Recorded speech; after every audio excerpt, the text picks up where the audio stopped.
Speaker.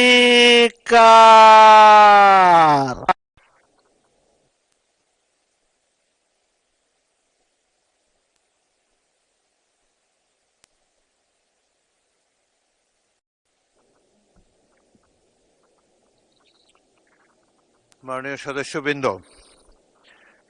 মহামান্য রাষ্ট্রপতির ভাষণের উপরে আলোচনার পর্বে আমি বক্তব্য রাখার জন্য আহ্বান জানাচ্ছি মাননীয় সদস্য রেজাউল করিম বাদশা, বগুড়া ৬। আপনার সময় মিনিট। মাননীয় স্পিকার, আপনাকে ধন্যবাদ।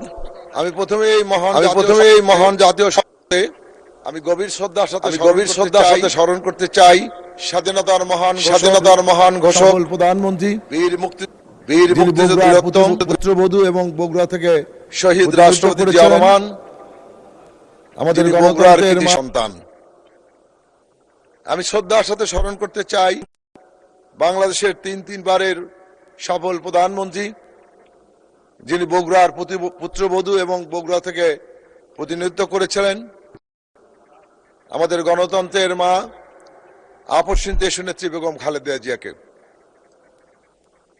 আমি স্মরণ করতে চাই ৭১ মহান স্বাধীনতা যুদ্ধে যারা শহীদ হয়েছেন, ৯০ স্বৈরাচার বিরোধী আন্দোলনে যারা শহীদ হয়েছেন, ২৪ গণঅভ্যুত্থানে যারা শহীদ হয়েছেন, তাদেরকে স্মরণ করতে চাই। মাননীয় স্পিকার, আমি কৃতজ্ঞতা চাই আমাকে আজকে এই মহান জাতীয় সংসদে আসার যিনি সুযোগ করে দিয়েছেন, আমাদের মাননীয় প্রধানমন্ত্রী, যিনি তার আসনটি ছেড়ে দিয়েছিলেন এবং সেই মর্যাদাপূর্ণ আসনে আমাকে মনোনয়ন দিয়ে আজকে মহান পার্লামেন্টে আসার সুযোগ করে দিয়েছেন। আমি মাননীয় প্রধানমন্ত্রীকে কৃতজ্ঞতা জানাচ্ছি। আমি কৃতজ্ঞতা জানাচ্ছি বগুড়া সদর ৬ আসনের ভোটারবৃন্দকে, যারা আমাকে এই মহান জাতীয় সংসদে তাদের কথা বলার জন্য সুযোগ করে দিয়েছেন ভোট দিয়ে, তাদের প্রতি আমি কৃতজ্ঞতা জানাচ্ছি। মাননীয় স্পিকার, ফ্যাসিস্ট সরকারের আমলে কথা যদি আমি বলি, তো বগুড়ার ইতিহাস বঞ্চনার ইতিহাস, বগুড়ার ইতিহাস বৈষম্যের ইতিহাস, বগুড়ার ইতিহাস প্রতিহিংসার ইতিহাস। অথচ এই বগুড়াকে নিয়ে আমরা ইতিহাস, গৌরবের ইতিহাস, বগুড়ার ইতিহাস অহংকারের ইতিহাস।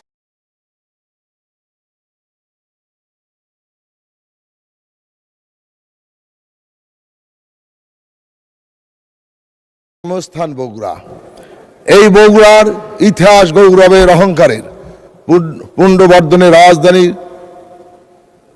পুণ্ডনগরীর ইতিহাস, যেটি ২৫০ বছরের ইতিহাস। সেই বগুড়াকে প্রতিহিংসা পালন হয়ে বগুড়াকে সমস্ত কিছু থেকে বঞ্চিত করে রাখা হয়েছিল। মাননীয় স্পিকার, আমি আপনার মাধ্যমে মাননীয় প্রধানমন্ত্রীকে ধন্যবাদ এবং কৃতজ্ঞতা জানাতে চাই। গত ২০ এপ্রিল তিনি বগুড়ায় জনসভা করেছিলেন এবং ১৫০ বছরের একটি পুরাতন বাংলাদেশের সর্ববৃহৎ পৌরসভাকে তিনি সিটি কর্পোরেশন ঘোষণা করেছেন এবং ভিত্তিপ্রস্তর দিয়েছেন। সেজন্য আমি মাননীয় প্রধানমন্ত্রীকে কৃতজ্ঞতা ধন্যবাদ জানাচ্ছি।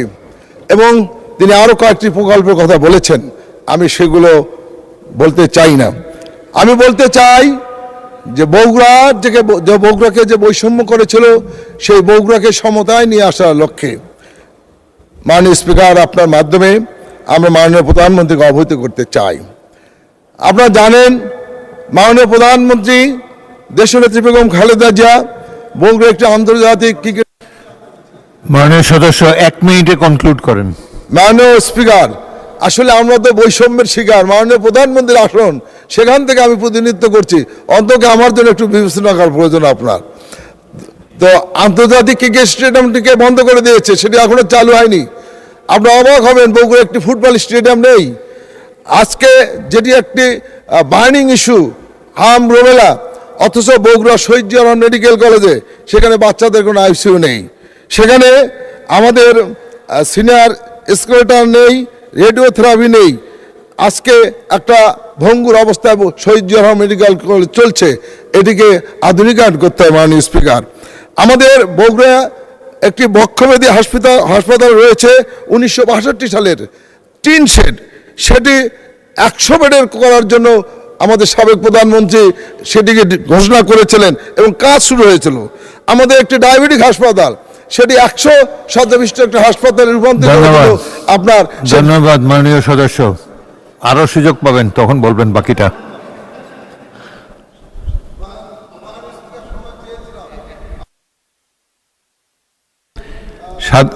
সাধারণত সময় দেয় হুইপরা, এখন তো কি সদস্যরা সময় দিচ্ছে আপনাকে, বলেন 1 মিনিটে শেষ করেন। আচ্ছা, ধন্যবাদ মাননীয় স্পিকার। আজকে বগুড়া আমরা এই যে কাজগুলো হয়েছে, বগুড়া একটি টিভি স্টেশন, টিভি কেন্দ্র, সেটিকে মাননীয় প্রধানমন্ত্রী বেগম খালেদা জিয়া ভিত্তিপ্রস্তর করেছিলেন, সে কাজটি বন্ধ করে দিয়েছেন। আমাদের এইভাবে পদে পদে বৈষম্য স্বীকার করে রেখেছেন। আজকে আমাদের বগুড়া, আমরা উত্তরাঞ্চলের গেটওয়ে বগুড়া উত্তরাঞ্চলের প্রাণকেন্দ্র, এখানে শস্যের ভাণ্ডার, কৃষি, অর্থনীতি এবং আপনার লাইট ইঞ্জিনিয়ারিং, ফাউন্ডেশন শিল্প, একটি সম্ভাবনাময় শহর বগুড়া। এই শহরকে আধুনিকায়ন করা প্রয়োজন মাননীয় স্পিকার।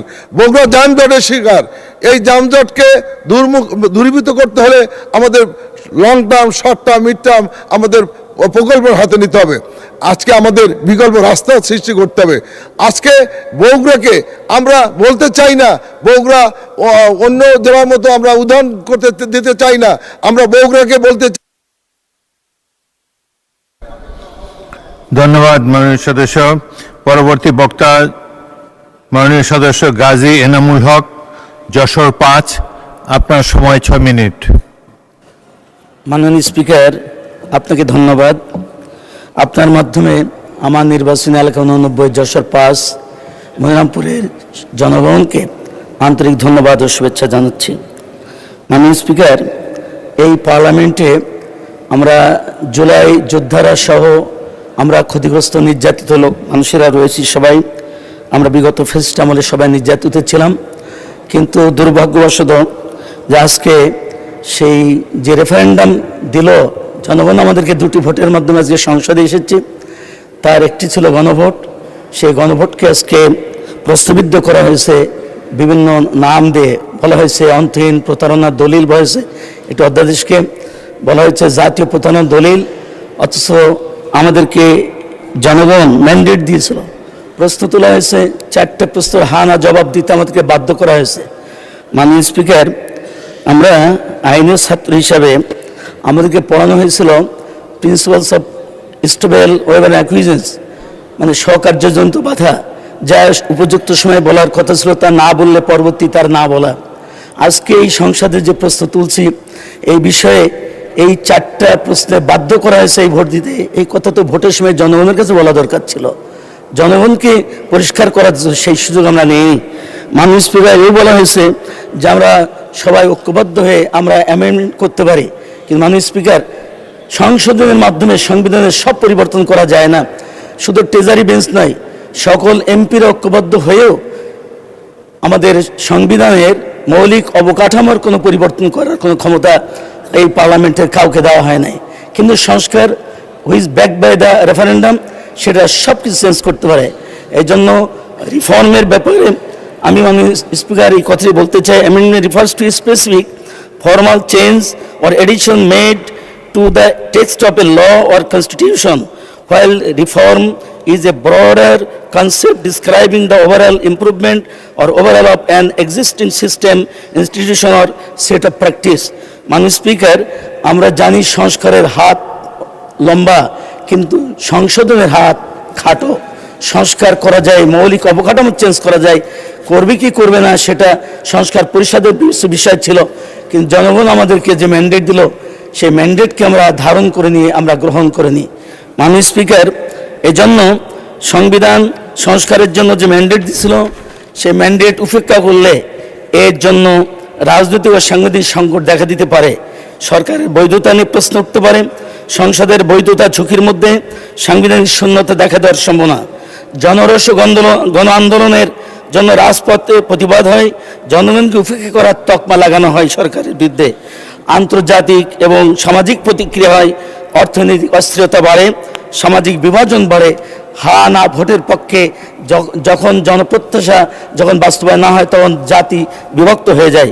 বৈশ্বিক উদাহরণের শিক্ষা গণতান্ত্রিক আস্থায় ফাটল ধরে, যার প্রভাব পড়ে আন্তর্জাতিকভাবে এবং রাজনৈতিক পতনের ঝুঁকিও বিদ্যমান থাকে। মাননীয় স্পিকার, এই জন্য জাতি যে ম্যান্ডেট দিচ্ছে সেই ম্যান্ডেট কিন্তু মৃত্যুবরণ করবে না, এটা জেগে থাকবে। পৃথিবীতে যারা এই গণভোটকে উপেক্ষা করেছে তাদের জন্য এটা সুখকর হয় নাই। 164টা দেশে গণভোট হয়েছে, সেই গণভোটের রায়কে 80% দেশের মধ্যে প্রায় 164 পড়ে, অধিকাংশ রাষ্ট্র গণভোটকে তারা শ্রদ্ধা করেছে। অবজ্ঞার পরিণতি আমরা যেসব দেশে করেছি তাদের কারোই ভালো হয়নি। মাননীয় স্পিকার, আমি আমার সংক্ষিপ্ত সময়ে আর এদিকে না বাড়াই, আমি আমার এলাকার যেটা বিশেষ পরীক্ষায় একটি প্রশ্ন এসেছিল, যশোরের দুঃখ কি, বলেছিল ভবদা। সেই ভবদা প্রায় 3 যুগ ধরে ভবদার দ্বারা আমরা আক্রান্ত। আমার উপজেলাটি 444.20 বর্গ কিলোমিটার, তার মধ্যে 17টি ইউনিয়ন এবং একটি পৌরসভা রয়েছে, এবং এখানে ভবদার কারণে প্রায় 9টা ইউনিয়নে প্রায় 2 লক্ষ মানুষ ক্ষতিগ্রস্ত। যখন জলাবদ্ধতা বাড়ে তখন মানুষের ত্রাণ দিতে গেলে মা বোনেরা পর্যন্ত বলেছে, বৃদ্ধ বৃদ্ধারা বলেছে ত্রাণ চায় না, ভবদার অভিশাপ থেকে পরিত্রাণ চায়। মাননীয় স্পিকার, ভবদার নিরসনের এই কাজ যদি আমরা করতে পারি তাহলে আমার মনিরামপুরের লক্ষ লক্ষ মানুষের ক্ষতি থেকে তারা বাঁচতে পারবে।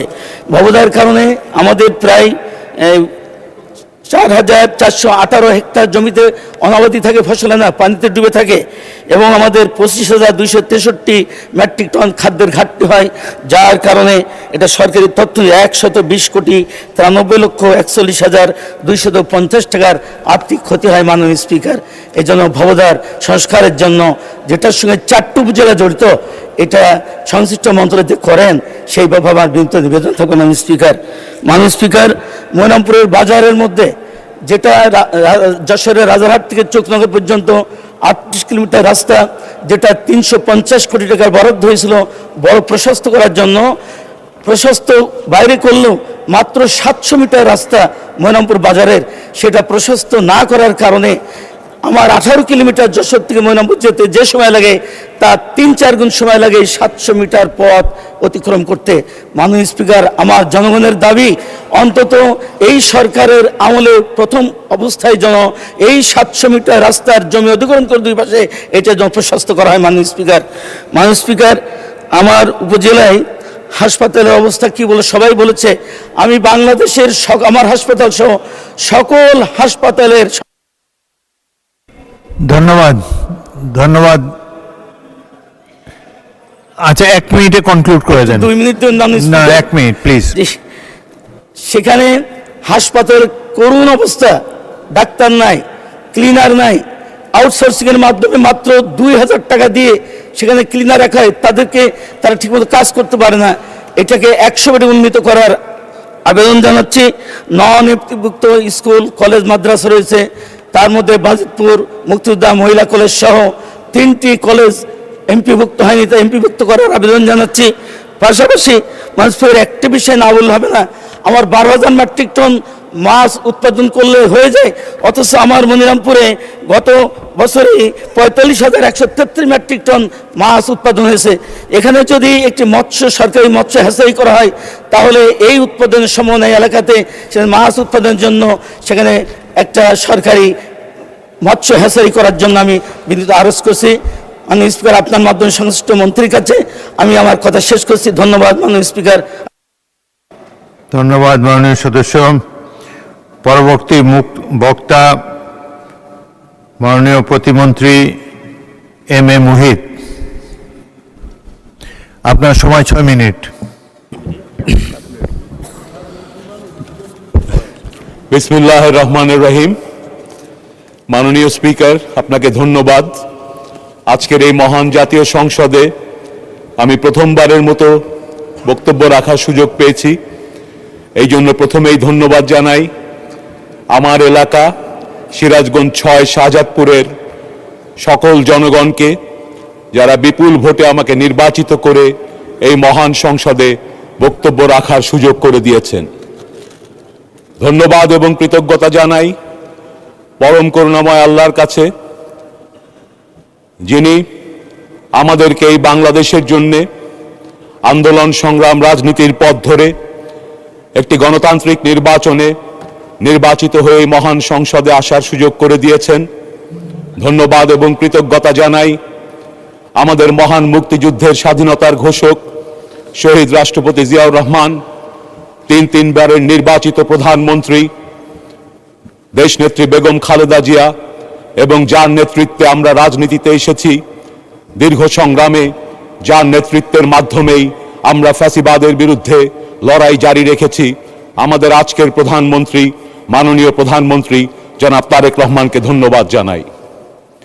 আমি এসেছি উত্তরের জনপদ থেকে, যমুনার পার ভাঙা মানুষ। আমার শাহজাদপুরের নদী বিধৌত এলাকায় আমাদের রয়েছে ঐতিহ্য, সে ঐতিহ্য তাঁত শিল্পের, সে ঐতিহ্য দুগ্ধ শিল্পের। আমাদের শাহজাদপুরের ঐতিহ্য রয়েছে ভাব এবং কবিতার চর্চার। রবীন্দ্রনাথের স্মৃতি বিজড়িত, হজরত শাহ মখদুম, শাহ হাবিবুল্লাহ স্মৃতি বিজড়িত এই জনপদের মানুষ দীর্ঘদিন আন্দোলন সংগ্রাম যেমন করেছে, জীবন জীবিকার জন্য লড়াই করেছে। পার ভাঙা মানুষ বারবার তাদের ঘর হারিয়েছেন, তবু জীবনের আশা হারাননি, মানুষের প্রতি ভালোবাসা হারাননি। মাননীয় স্পিকার, আজকের এই সংসদে যখন আমরা বক্তব্য রাখতে আসি, আমরা জুলাই গণ অভ্যুত্থানের স্মৃতি নিয়েই এখানে আসি। আমি তাই গভীর শ্রদ্ধার সাথে স্মরণ করছি জুলাই ছাত্র জনতার গণ অভ্যুত্থানে যে শিশু, যে নারী, যে যুবক, যে তরুণ, যে শ্রমিক যারা প্রাণ দিয়েছেন, 30,000-এর অধিক যারা প্রাণ বাজি নিয়ে লড়াই করতে গিয়ে পঙ্গু হয়ে গেছেন, অঙ্গহানি ঘটেছে, তাদের সবার প্রতি জানাই আমার শ্রদ্ধা এবং ভালোবাসা।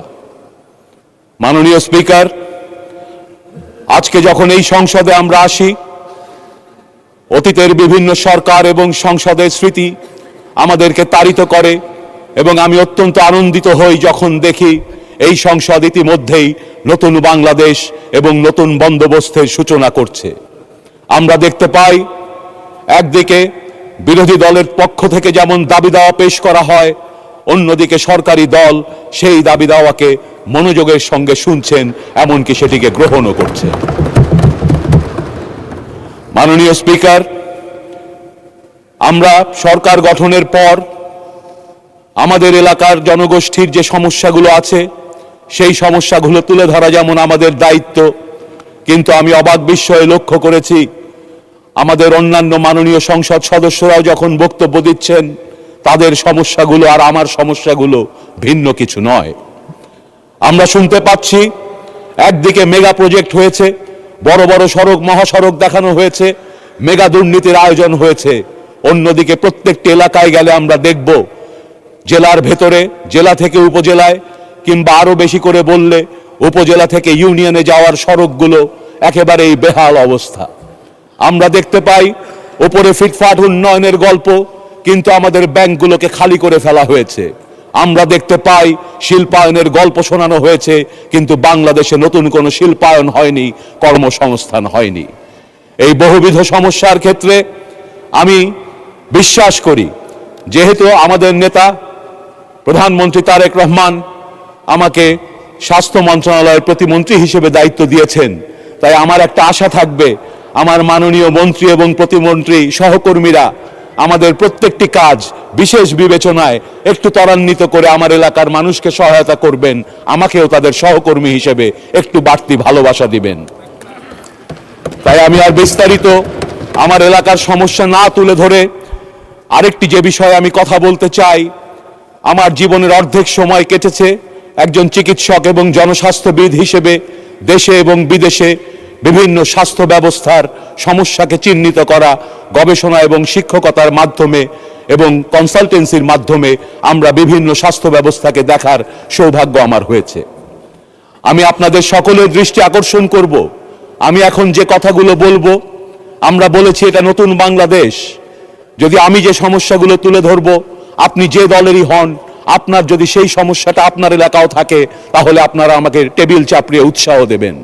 আমি যদি এমন কথা বলি যে কথাটি বাস্তবতা বিবর্জিত, তাহলে শুধু শুধু আমার দলের বলেই আমাকে টেবিল চাপড়িয়ে উৎসাহ দেওয়ার দরকার নেই।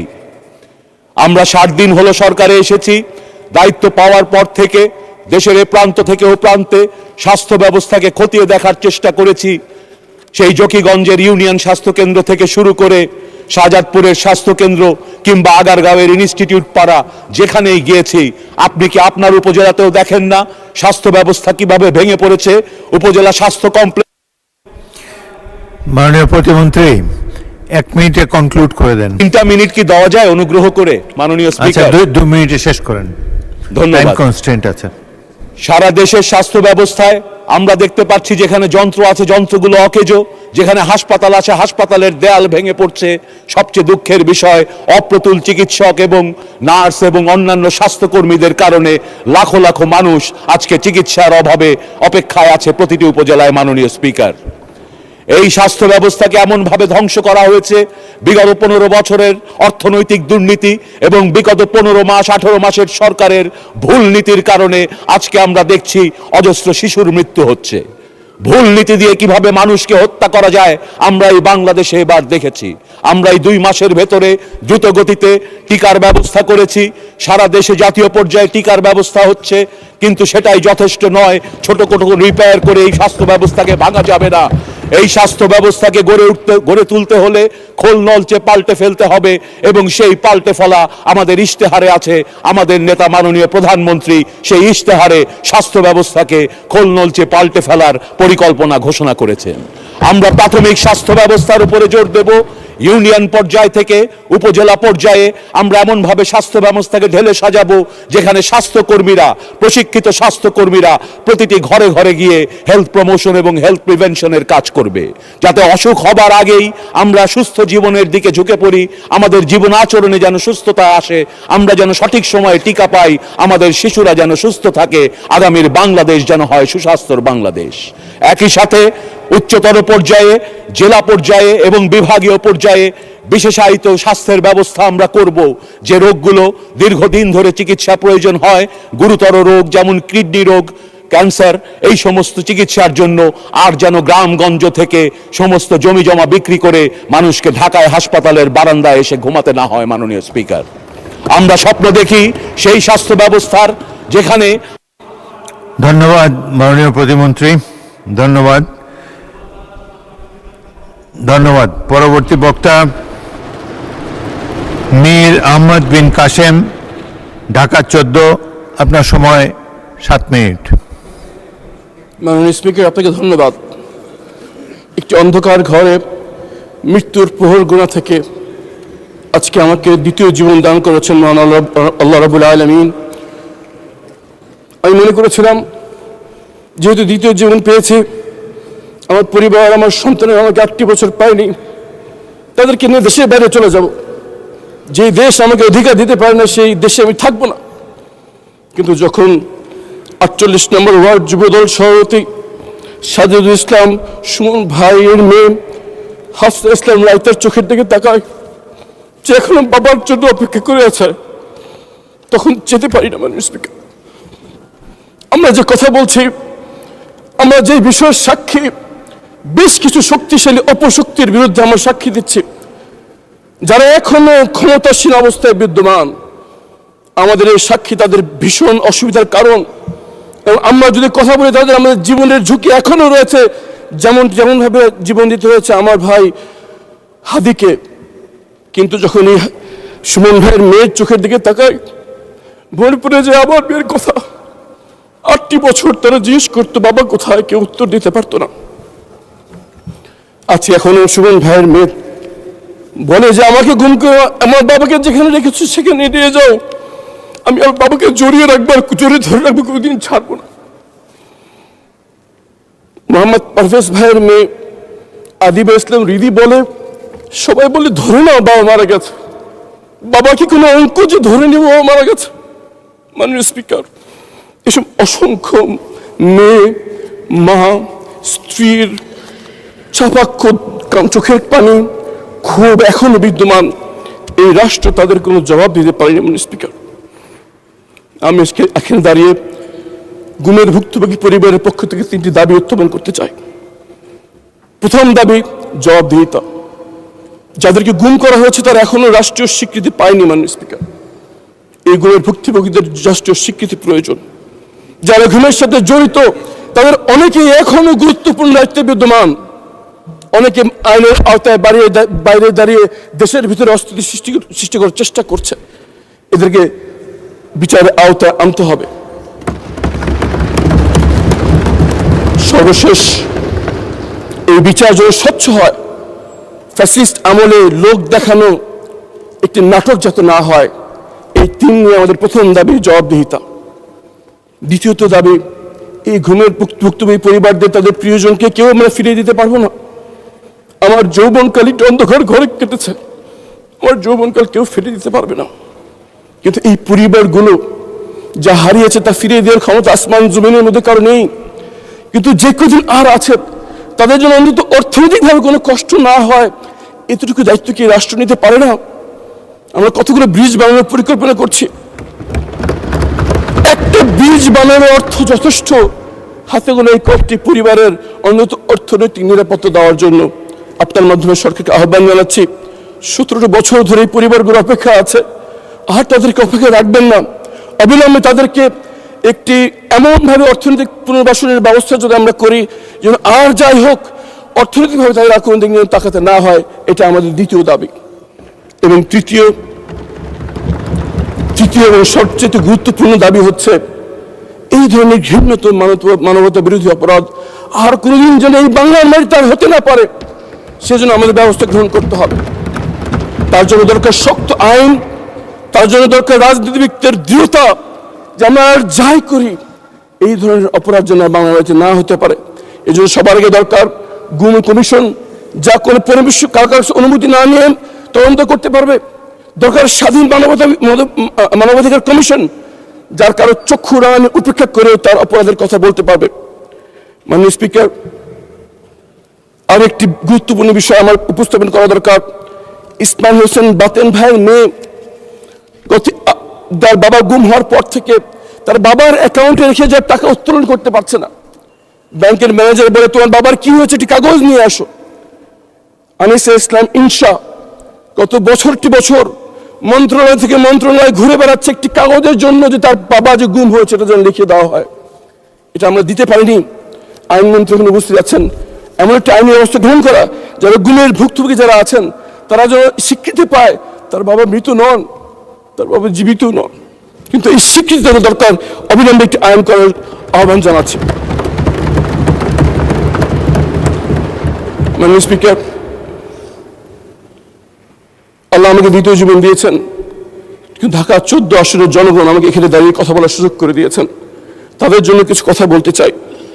ঢাকা 14 আসনের সবচেয়ে নিগৃহীত জনপদের নাম হচ্ছে কাউন্দিয়া, যেটি জলবদ্ধ একটি ইউনিয়ন, যেখানে কোনো সড়ক যোগাযোগ নেই। 54 বছরে ঢাকার বাংলাদেশের অনেক প্রত্যন্ত অঞ্চলে ব্রিজ হয়ে গেলেও এই কাউন্দিয়া এখন পর্যন্ত সড়ক যোগাযোগ হয়নি একটি ব্রিজের অভাবে। মাননীয় প্রধানমন্ত্রী নির্বাচনী প্রচারের সময় ওয়াদা করে এসছেন যে একটি ব্রিজ নির্মাণ করবেন। আমি দাবি জানাচ্ছি আগামী 6 মাসের মধ্যে ব্রিজের নির্মাণ শুরু হয় ইনশাআল্লাহ। মিরপুরে একটি অন্যতম ধর্মীয় কেন্দ্রের নাম হচ্ছে শাহ আলী মাজার, কিন্তু দুঃখের সাথে বলতে হয় এই মাজারে অনেক অবৈধ অশ্লীল কাজ হচ্ছে। মাজারের সম্পত্তি নিয়ে ব্যাপক দুর্নীতি হচ্ছে। মাননীয় ধর্মমন্ত্রী এখানে উপস্থিত আছেন, আমি ওনার সহযোগিতা কামনা করছি। আমরা যদি এই মাজারকে ধর্মীয় গাম্ভীর্য রেখে স্বচ্ছতার সাথে দিনী কাজের জন্য আমরা নিজেকে নিয়োজিত করতে পারি, এজন্য মাননীয় ধর্মমন্ত্রীর পরিপূর্ণ সহযোগিতা কামনা করছি। মাননীয় স্পিকার, আমাদের একটি দূতাবাসের একটি প্রোগ্রামে কয়েকজন সংসদ সদস্য নিয়ে আমি গেলাম। একজন সংসদ সদস্য পরিচয় দিচ্ছে যে আমি ইন্ডাস্ট্রিয়াল এলাকার এমপি, একজন পরিচয় দিলাম অভিজাত এলাকার এমপি, আমি পরিচয় দিলাম আমি কিছু গরিব মানুষের এমপি, কিছু খেটে খাওয়া মানুষ যারা রোদে পুরো বৃষ্টিতে ভিজে আমাকে এই সংসদে পাঠিয়েছে এই আশায় যে একটি পরিবর্তন আসবে, তাদের ভাগ্যের পরিবর্তন ঘটবে। কারো টাকার প্রভাব, পেশি শক্তির ব্যবহার, সীমাহীন দুর্নীতি বন্ধ হয়ে সৃষ্টি হবে জবাবদিহিতামূলক ইনসাফ ভিত্তিক সমাজ। এর জন্য আমাদের প্রথম প্রয়োজন রাজনৈতিক ক্ষমতার বিকেন্দ্রীকরণ, জবাবদিহিতার একটি পরিবেশ সৃষ্টি করা, যাতে যে ক্ষমতায় আসুক সেজন্য শাসক। মাননীয় সদস্য, আপনাকে আরো 2 মিনিট দেওয়া হলো, বলেন। ধন্যবাদ মাননীয় স্পিকার। আমার এই গরিব মানুষগুলো রোদে পুড়ে বৃষ্টিতে ভিজে মাত্র কয়েকটা টাকা ইনকাম করে, সেখান থেকেও তাদেরকে চাঁদা গুনতে হয় মাননীয় স্পিকার। এই চাঁদাবাজি হাতে গোনা কয়েকটা লোক লক্ষ লক্ষ মানুষকে জিম্মি করে রেখেছে, কারণ এই চাঁদাবাজদের পিছনে রয়েছে রাজনৈতিক শক্তি। আজকে মহান সংসদে দাঁড়িয়ে আহ্বান জানাচ্ছি, আমাদের কি আর কিছু পাওয়া আছে জীবনে? আমরা একজন মাননীয় সংসদ সদস্য, আমরা কেন এরকম চাঁদাবাজদের আশ্রয় প্রশ্রয় দান করব? আসলে আমরা শপথ গ্রহণ করি, যারা মানুষকে কষ্ট দেয়, যারা মানুষদের কাছ থেকে চাঁদাবাজি করে, যারা মানুষকে হক নষ্ট করে, এদেরকে আর যাই হোক আমরা রাজনৈতিক আশ্রয় প্রশ্রয় দেবো না ইনশাআল্লাহ। এবং ইনশাআল্লাহ আমি নির্বাচন ঘোষণা করেছি, ঢাকা 14 আসনে কোনো চাঁদাবাজ সাথে আমার কোনো সম্পর্ক নেই এবং কাউকে আমরা চাঁদাবাজি করতে দেবো না ইনশাআল্লাহ। এই ঘোষণা প্রত্যেকজন সংসদ সদস্যের কাছ থেকে আমি আশা করছি ইনশাআল্লাহ।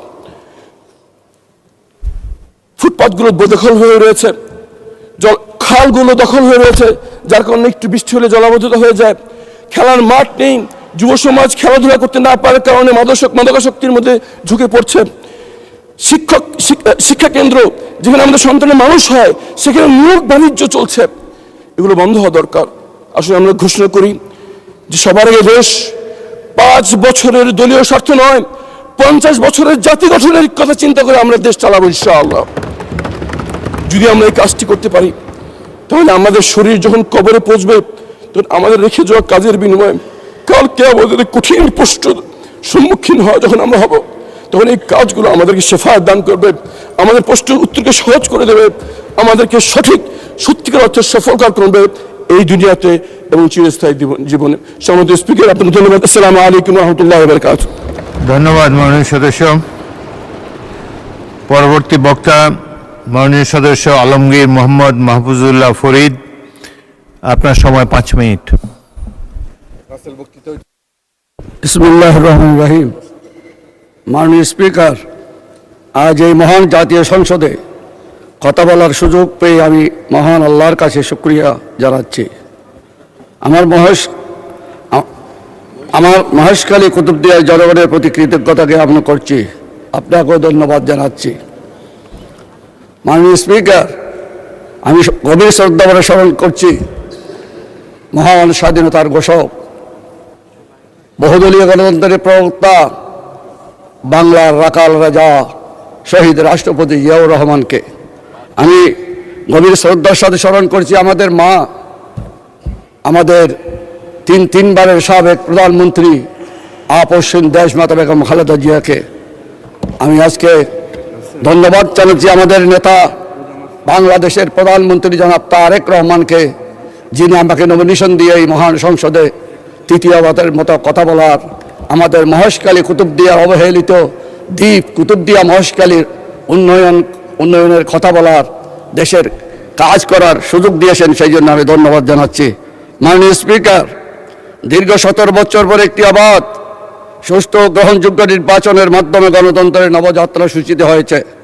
মাননীয় স্পিকার, আপনি জানেন পৃথিবীর ইতিহাসে খুব কম নজির আছে যেখানে কোনো নেতা বিদেশি নির্বাসন থেকে মুক্তির জন্য লড়াই করেছেন, জনগণকে স্বৈরাচারের বিরুদ্ধে মোবিলাইজ করেছেন, রাজনৈতিক কর্মসূচি ও দিক নির্দেশনা দিয়ে জনগণের মুক্তির আকাঙ্ক্ষা জিয়ে রেখেছেন। 1914 সালে ভ্লাদিমির লেনিন, 1940 সালে ফ্রান্সের চার্লস দা গল, 70 দশকে ইরানের আয়াতুল্লাহ খোমেনি, স্নায়ু যুদ্ধের সময়ে রোমেনিয়ার গণতন্ত্রকামী নেতা ইয়াং রাতিও গণতন্ত্র প্রতিষ্ঠার সংগ্রাম চালিয়ে গেছেন। তেমনিভাবে মাননীয় স্পিকার, আপনি জানেন 1/11 পর 17 বছর 18 বছর পর আমাদের নেতা শহীদ রাষ্ট্রপতি জিয়া এবং ম্যাডাম খালেদা জিয়ার সুযোগ্য উত্তরসূরি জনাব তারেক রহমান লন্ডনে থেকে একটি চেয়ারে বসে 17 বছর এই ঘুমন্ত বিএনপিকে ঘরে ফেরে বিএনপিকে আবার জাগ্রত করে বাংলাদেশের ফ্যাসিস্টদের অপসারণে যে ভূমিকা রেখেছেন। আমাদের এমন কোনো নেতা নেই এখানে বাংলাদেশ জাতীয়তাবাদী দলের সংসদ সদস্য থেকে আরম্ভ করে এমন কোনো নেতা নেই যার বিরুদ্ধে মামলা হয় নাই। গুম হয়েছি, খুন হয়েছি, আমরা জেলে গেছি 69 লক্ষ মামলার ভার নিয়ে, আমরা শহীদ শেখ হাসিনার বিরুদ্ধে আন্দোলন করে 5ই আগস্ট জুলাই বিপ্লবের মাধ্যমে আজকে এই দেশের যে ফ্যাসিস্ট মুক্ত হয়েছে, সেই জন্য আমি আজকে আমাদের দলের নেতাকে ধন্যবাদ জানাই। মাননীয় স্পিকার, আপনি জানেন আমাদের নেতা তারেক রহমান 31 দফার ভিত্তিতে আপনার মাথার উপর যে ছাতা আছে 8টি কবজা, আমাদের এই বাংলাদেশের 31 দফা আমাদের নির্বাচনের ইশতেহার, আমরা 8টি কর্মসূচির মাধ্যমে ফ্যামিলি কার্ড, কৃষি কার্ড, হেলথ কার্ড, ইমামের বেতন, স্পোর্টস, এডুকেশন, এনভায়রনমেন্ট এবং এমপ্লয়মেন্টের মাধ্যমে একই কবজায় নিচে নিয়ে আসে আধুনিক বাংলাদেশ গড়ার যে স্বপ্ন দেখছি, সেই নবযাত্রায় আমি আমার দল এবং বিরোধী দলের সম্মানিত সকল সদস্যকে অংশগ্রহণ করে আমরা যাতে বাংলাদেশের আগের ফ্যাসিস্ট রাজনীতি বাদ দিয়ে আলোচনার মাধ্যমে, বিবেচনার মাধ্যমে বৈষম্যহীন বাংলাদেশ গড়ার যে সংগ্রাম আমরা চালিয়ে যাচ্ছি, সেই সংগ্রামে আপনারা সবাই শরিক থাকবেন। মাননীয় স্পিকার, আমি আমার এলাকার 2-4টা কথা বলবো। মাননীয় স্পিকার, আপনি জানেন আমার মহেশখালী কুতুবদিয়া লবণের জন্য বিখ্যাত। লবণ আমরা উৎপাদন করলে আপনারা লবণ খেতে পারেন। আমরা সেই লবণ আমরা বিক্রি করি 3 টাকা 3.5 টাকা পার কেজি, আর সেই লবণ ঢাকায় এবং প্যাকেটজাত হয়ে সেই লবণ বিক্রি হয় 40 টাকা 42 টাকা কেজি। মানবতা বিবর্জিত হচ্ছে আমাদের দেশে। মাননীয় স্পিকার, আমি মহেশখালী কুতুবদিয়া দ্বীপাঞ্চলের মানুষ। মাননীয় স্পিকার, আমার বেড়িবাঁধ দরকার, প্রোটেক্টিভ ওয়ার্কের মাধ্যমে বেড়িবাঁধ দরকার। 91 সালের ঘূর্ণিঝড় আপনার মনে আছে নিশ্চয়ই, সেদিন আমাদের বেগম খালেদা জিয়ার সরকারের বয়স ছিল মাত্র 39 দিন। সেই থেকে 91 থেকে এই 26 সাল পর্যন্ত প্রতি বছর 100 কোটি 200 কোটি 500 কোটি খরচ হয়। খরচ করতে করতে সব টাকা শেষ হয়ে যায়। এই বছর বাঁধলেন, বর্ষাকাল আবার ডুবে গেলেন। সেই ব্যবস্থা না করে আমি অনুরোধ জানাবো আমার কুতুবদিয়া বেড়িবাঁধ প্রোটেক্টিভ ওয়ার্কের মাধ্যমে। মাননীয় সদস্য 1 মিনিটে কনক্লুড করেন। 1 মিনিট। আমার দেশ মিষ্টি পানের দেশ, সাদা সিংড়ির দেশ। সেই আমাদের মিষ্টি পান হেরিটেজ হিসাবে সেটা গণ্য করা হোক। আমাদের লবণের দামে তো 40 টাকা। মাননীয় স্পিকার, বিগত বছরে প্রচুর পরিমাণ লবণ ইন্ডাস্ট্রিয়াল লবণের মাধ্যমে খাদ্য লবণ আমদানি করে, বিগত সরকারের ট্যাক্সবিহীন লবণ আমদানি করে। এবং আবার যদি আমরা লবণ আমদানি করতে চান তাহলে 120% লবণের মধ্যে ট্যাক্স বসাতে হবে। আর কস্টিক সোডার আড়ালে আনলিমিটেড লবণ ব্যাক টু ব্যাক এসি করে। মাননীয় স্পিকার, আমাদের দেশীয় লবণকে একেবারে নিম্ন পর্যায়ে নিয়ে গেছে। আমাদের চাষিরা মরণ পাশ নিয়ে এখন বেশি আছে। মাননীয় স্পিকার, নির্বাচনের সময় বলেছিলাম আমি কাপড় পরে সংসদে যাব, কিন্তু কাপড়ের কপট করে আসতে পারিনি। কিন্তু আমার লবণ চাষিরা এখন কাপড়ের সাথে মৃত্যুর সাথে পাঞ্জা লড়ছে। সেই জন্য আমি আজ ধন্যবাদ। ধন্যবাদ। ধন্যবাদ মাননীয় সদস্য। পরবর্তী বক্তা মোহাম্মদ আজিজুর রহমান, যশোর 1, সময় 4 মিনিট। আসসালামু আলাইকুম। নাহমাদুহু ওয়া নুসাল্লি আলা রাসূলিহিল কারীম। মাননীয় স্পিকার, আপনাকে ধন্যবাদ। এদেশের প্রতি বিএনপি জামাতের উভয় দলেরই কম বেশি অনেক অবদান আছে। শহীদ প্রেসিডেন্ট জিয়া 75 পরবর্তীতে দ্বিধারা জাতিকে বহুদলীয় গণতন্ত্রের পথ দেখিয়েছেন। অধ্যাপক গোলাম আজম 84 সালে কেয়ারটেকার সরকার জাতিকে কেয়ারটেকার সরকারের দিগন্ত দেখিয়েছেন। যে কেয়ারটেকার সরকার সেখান থেকে আজ পর্যন্ত এই 84 থেকে এই পর্যন্ত এই জাতিকে পথ দেখাচ্ছে, এখনো পথের উপরে রেখেছে। জামাত 91 সালে নিঃস্বার্থভাবে 5 বছরের জন্য বিএনপিকে সরকার গঠনে সহযোগিতা করেছে, একেবারে নিঃস্বার্থভাবে। সরকার কেয়ারটেকার পদ্ধতিকে পরিত্যাগ করলে জামাত দৃঢ়তার সাথে সর্বস্ব ক্ষতি স্বীকার করে সরকারকে সঠিক পথে আনতে চেষ্টা করেছে। 6 হতে 24 কিছু ভুল বোঝাবুঝি থাকলেও দেশ নেত্রীর প্রতি জামাতের আস্থা, পরস্পর চিন্তার ঐক্য ও ভালোবাসা একনায়তন্ত্রের বিরুদ্ধে মানুষকে উদ্বুদ্ধ করেছে। বীর তরুণদের প্রাণ উৎসর্গ করতে সাহসী করেছে, জাতির সূর্য সন্তানদের বিজয়ী হতে সাহায্য করেছে। জামাত, বিএনপি তথা দেশপ্রেমিক সকল দল ও তরুণ ছাত্র শ্রমিকদের সীমাহীন ত্যাগের বিনিময়ে 18 কোটি মানুষ আজ মুক্তির শ্বাস ফেলছে। জনগণের সে বিজয়ের ফসল আজকের এই মহান সংসদ। এটি বিএনপি বা জামাতের বিজয় নয়, বরং জনগণের বিজয়। বিএনপি, জামাত তথা গণতান্ত্রিক ইসলামী শক্তিকে দেওয়া মহান আল্লাহর একটি সুযোগ, আবার পরীক্ষাও বটে। দীর্ঘ এ সংগ্রামে শাহাদাত বরণকারী নেতৃবৃন্দের প্রতি শ্রদ্ধা নিবেদনের পাশাপাশি বর্তমানে মাননীয় প্রধানমন্ত্রী ও মাননীয় বিরোধী দলের নেতাকে সবটুকু শ্রদ্ধা নিবেদন করছি। তাদের উভয়ের মেধা, ধৈর্য, ত্যাগ ও নেতৃত্বের কৌশলে আজকের এই পরিবর্তন। গতকালের বিতর্কে তাদের উদার ভূমিকা এক নবদিগন্তের উন্মেষ ঘটিয়েছে। আমার দৃঢ় বিশ্বাস তারা উভয়ে সফল হবেন। আবেগ, উত্তেজনা ও সংকটে অনেকে বিহ্বল হলেও তারা দুজন গণতন্ত্র, মানবতা ও ন্যায় বিচারের ক্ষেত্রে হিমাদ্রি সম অটল থাকবেন। জামাত, বিএনপিকে একসাথে কাজ করতে হবে। আদর্শিক ভিন্নতা থাকলেও দেশ ও জাতির কল্যাণে গণতান্ত্রিক পদ্ধতিতে ঐক্যবদ্ধভাবে কাজ করা যায়। আধুনিক অনেক রাষ্ট্রে এর উদাহরণ আছে। তবে পারস্পরিক সৌহার্দ্যবোধ ছাড়া দেশের কল্যাণ করা যায় না, একসাথে চলা বা কাজ করা যায় না। মাননীয় স্পিকার, আপনি বীর বিক্রম। আমার এলাকার বেনাপোলের একটি গ্রাম কাগজপুকুরে আপনি 1 মাস ধরে রক্ত আর ঘাম ঝরিয়েছেন। মাননীয় স্পিকার, আপনাকে ধন্যবাদ জানাই। প্রতিটি মানুষ চায় সুন্দর সমৃদ্ধ একটি জীবন, কিন্তু আমাদের প্রত্যাশা প্রাপ্তির মাঝে শূন্যতা অনেক। এ সুন্দর পৃথিবী যিনি সৃষ্টি করেছেন, যার অনুগ্রহে আমাদের জীবন, তার প্রতি ভক্তি ও তার বিধানের আনুগত্যেই পারে আমাদের সার্বিক জীবনকে সুশৃঙ্খল, সুন্দর, সমৃদ্ধ, সফল করতে। আল্লাহ তাআলা বলেন সূরা আরাফের 96 নম্বর আয়াত, ওয়ালাউ আন্না আহলাল কুরআ আমানু ওয়াত্তাকাউ লাফাতাহনা আলাইহিম বারাকাতিম মিনাস সামাই ওয়াল আরদ। যদি কোনো দেশ, কোনো জাতি আল্লাহর বিধানকে, আল্লাহর ভয়কে অন্তরে গ্রহণ করে, আমি তাদের জীবনকে, তাদের দেশকে, দেশের জন্য জমিন ও আসমানের সকল বরকতের দরজা খুলে দেই। মাননীয় স্পিকার, এর অর্থ হলো আমাদের যতটুকু পানি দরকার ততটুকুই আল্লাহ পানি দেবেন, যে বায়ু দরকার সেই বায়ু দেবেন, যে মাটি দরকার সেই মাটি দেবেন, আমাদের মানব জীবনে শান্তি শৃঙ্খলার জন্য যা দরকার তা দেবেন। মাননীয় সদস্য 1 মিনিটে কনক্লুড করেন। আমরা যখন অন্যায় করি তখনই আমাদের এই চারিদিক থেকে কষ্ট ধেয়ে আসে। দেশের জনগণের প্রতি ভালোবাসা ও দায়িত্ববোধের ভিত্তিতে আদর্শের ভিন্নতা সত্ত্বেও আমরা সব কল্যাণ কাজে ঐক্যবদ্ধ হতে পারি। মাননীয় স্পিকার, আমি যে এলাকাতে এসেছি, আমি আগের দিনে দৃষ্টি আকর্ষণ করেছি, জলাবদ্ধতা আমার চাষিদেরকে দরিদ্র করে রেখেছে। যদি দুই পাশে 2টি খাল, আজকে মাননীয় প্রধানমন্ত্রী পিতা যেখানে খাল কেটেছিলেন, আমি সেই সাথে খাল কেটেছিলাম 3 মাস ধরে।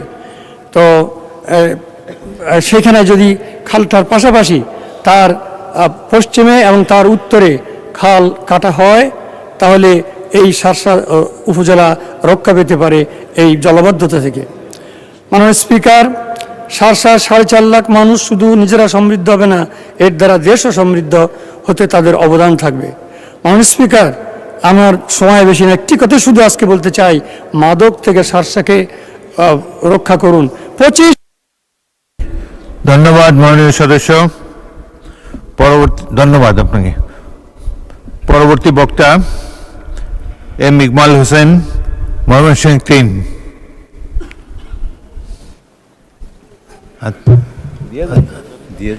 নাই উনি, আমার তো কালকে দেওয়ার কথা, সরি, আগামীকাল দেওয়ার কথা। হ্যাঁ, জি, মাননীয় বিরোধী দলের নেতা। আমার একটা নৈতিক দায়িত্ব পালনের সুযোগ দেওয়ার জন্য। গতকালকে অর্থবহ আলোচনার পর আমরা একটা প্রস্তাব দিয়েছিলাম যে একটা কমিটি হলে আমরা উভয়ে এই সমস্যা নিরসনে ভূমিকা রাখার সুযোগ পাব। আমি মাননীয় সংসদ নেতাকে ধন্যবাদ জানাই, তিনি এটাকে কগনিজেন্সে নিয়েছেন এবং একটা কনক্রিট প্রস্তাবও পেশ করেছেন। কমিটির সদস্য সংখ্যাও তিনি প্রস্তাব করেছেন এবং সরকারি দলের পক্ষ থেকে 5 জনের কথা এখানেই পরিষ্কার ঘোষণা করেছেন। আমিও তাকে সম্মান করে বিরোধী দলের পক্ষ থেকে আরও 5 জনের নাম ঘোষণা করছি। জনাব সাইফুল আলম খান, ঢাকা 12, নুরুল ইসলাম, চাঁপাইনবাবগঞ্জ 3, আব্দুল বাতেন, ঢাকা 16, মোহাম্মদ আবুল হাসনাত, কুমিল্লা 4, মুফতি মাওলানা আবুল হাসান, সিলেট 5। এই 5 জন ইনশাআল্লাহ একসাথে কাজ করবেন এই কমিটির সাথে। মাননীয় স্পিকার, এর সাথে আমি আমাদের খনিজ সম্পদ, বিদ্যুৎ ও জ্বালানি প্রতিমন্ত্রী যে প্রস্তাবটা এই সংসদে এনেছেন ঢাকায় লোড ম্যানেজমেন্টের ব্যাপারে, আমি বলবো যে মেহরবানি করে এটা যেন সংসদ থেকে শুরু হয়, সংসদ যেন এর বাইরে না থাকে, ওই লোড ম্যানেজমেন্টের আওতায় সংসদও যেন থাকে। এখানেও যেন যদি ঢাকার অন্য অংশে 1 ঘন্টা থাকে, এখানেও 1 ঘন্টা যেন বিদ্যুৎ না থাকে, এখান থেকে শুরু হোক।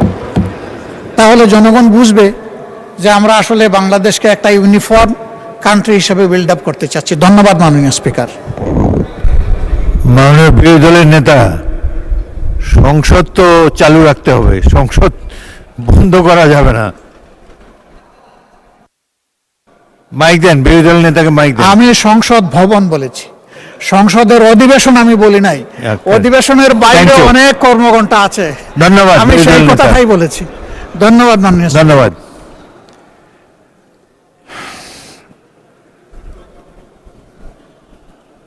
পরবর্তী বক্তা মাননীয় সদস্য শাহজাহান চৌধুরী, কক্সবাজার 4। আপনার সময় 5 মিনিট। বিসমিল্লাহির রহমানির রহিম।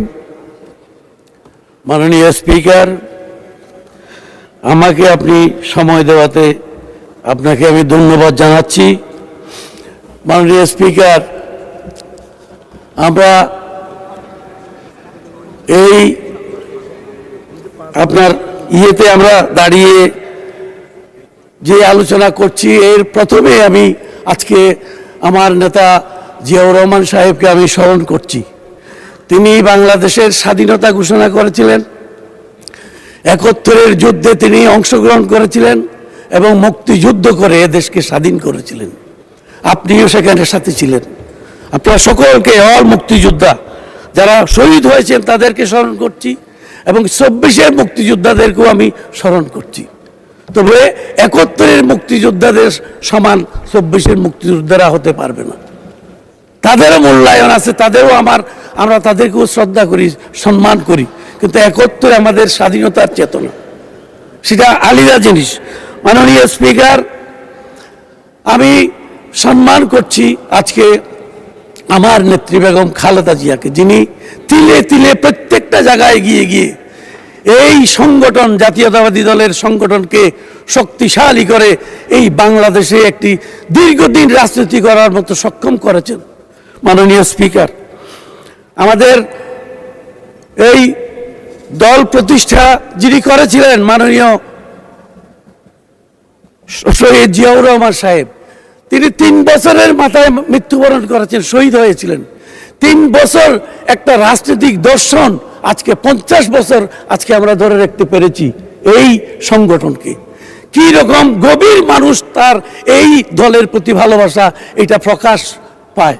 আপনি এখানে এই দেশে 10 বছর শাসন করেছেন হুসেন মোহাম্মদ এরশাদ সাহেব।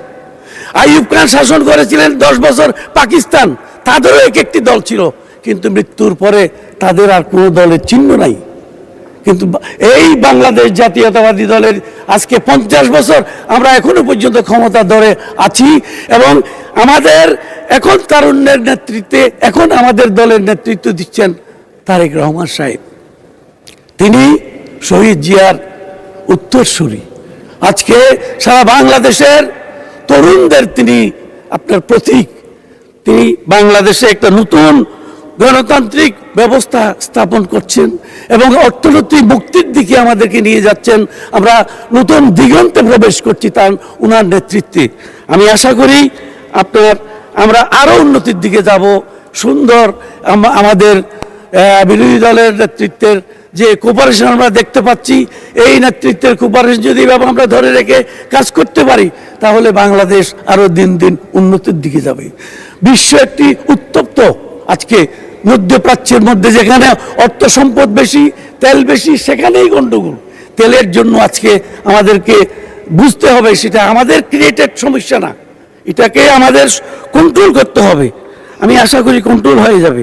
মাননীয় স্পিকার, আপনি জানেন আমার এলাকা এমন একটি এলাকা যেটা ইন্টারন্যাশনালি একটা নোন এলাকা, উকিয়া টেকনাফ, যেখানে 15 লক্ষ রিফিউজিরা একটা বিরাট একটা সমস্যা আমাদের জন্য, সারা বাংলাদেশের জন্য। সেখানে বাঁধেগড় সমস্যা, একটা বিরাট সমস্যা, কোন দিকে যাব? সেখানে অনেক রকমের শাসন প্রশাসন চলছে।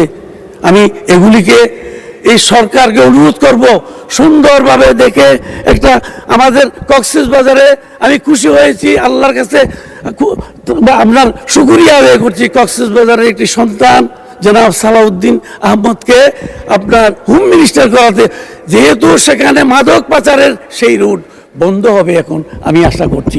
ওনার সাথে আমি আলোচনা করেছি, অত্যন্ত ফলপ্রসূ আলোচনা হয়েছে। তিনি অত্যন্ত বিভিন্ন পদক্ষেপ নিয়ে সেটা বন্ধ করার জন্য তৎপর আছেন বলে আমি বিশ্বাস করি। মাননীয় স্পিকার, আমি এখানে একটি জিনিস বলবো, আপনার পরিবেশ মন্ত্রী মহোদয়ের এখানে আপনার মাধ্যমে দৃষ্টি আকর্ষণ করে বক্তব্যে, সেন্ট মার্টিন একটা 15 কিলোমিটার দূরে আপনার সমুদ্রের মাঝে অবস্থিত, সেখানে মানুষ যেতে পারে না। আপনার ট্রাভেল পাস নিয়ে মানুষ যেতে হয়। এটা কি একটা বিদেশের অংশ নাকি আমাদের দেশের অংশ? যদি ট্রাভেল পাস দিয়ে যদি সেখানে মানুষ যেতে হয়, তাহলে এটাকে বাংলাদেশ, আমি আশ্চর্য ধরনের ব্যাপার যে 10টি শর্ত দিয়েছে। মাননীয়